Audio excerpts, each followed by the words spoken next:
Bonjour Pascal. Et merci de nous rejoindre comme tous les après-midi en direct. Vous êtes notre correspondante permanente en Israël. Pascal, Benyamin Netanyahou a accordé fait très rare, une interview hier à un média israélien. Il s'agissait de la chaîne 14, qu'on peut qualifier de pro-Likoud dans l'émission Les Patriotes. Que faut-il en retenir, Pascal ? D'abord que c'était effectivement la première interview accordée par Benyamin Netanyahou à un média israélien depuis le 7 octobre. Évidemment, tous les sujets brûlants ont été évoqués au cours de cet entretien avec les journalistes de l'émission Patriote, y compris bien évidemment la campagne de Gaza et le sort des otages.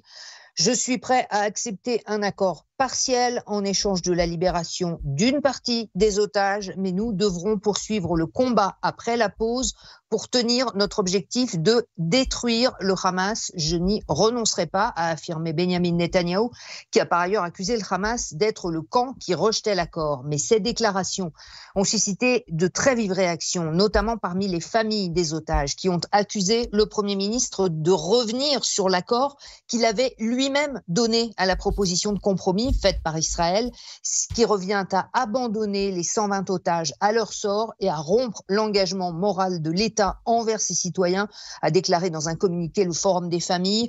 L'ancien ministre du cabinet de guerre, Gadi Eisenkot, a quant à lui accusé le Premier ministre de contredire une décision approuvée à l'unanimité par le cabinet sur un accord total prévoyant la libération de tous les otages.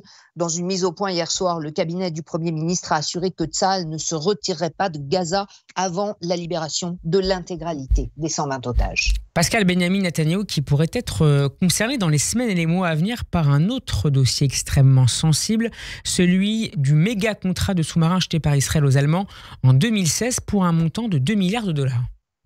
La commission d'enquête d'État nommée en 2022 par le gouvernement Bennett a bouclé près de 2 années d'instruction sur les conditions dans lesquelles le précédent gouvernement Netanyahou avait acheté des sous-marins et des bâtiments de guerre pour la marine de Tsahal auprès du constructeur allemand ThyssenKrupp pour un montant de 2 milliards de dollars. La commission d'enquête a annoncé ce matin l'envoi de lettres d'avertissement à 5 personnes, dont le commandant de la marine de Tsahal de l'époque, mais aussi Yossi Cohen, alors conseiller à la sécurité nationale, Moshe Ya'alon, qui était le ministre de la Défense, et enfin à Benyamin Netanyahou. Alors pas de soupçon de corruption à l'encontre du chef du gouvernement, qui est redevenu entre-temps, mais des critiques sévères sur son processus de décision, posant des risques pour la sécurité de l'État et les relations extérieures et économiques d'Israël, a indiqué la commission.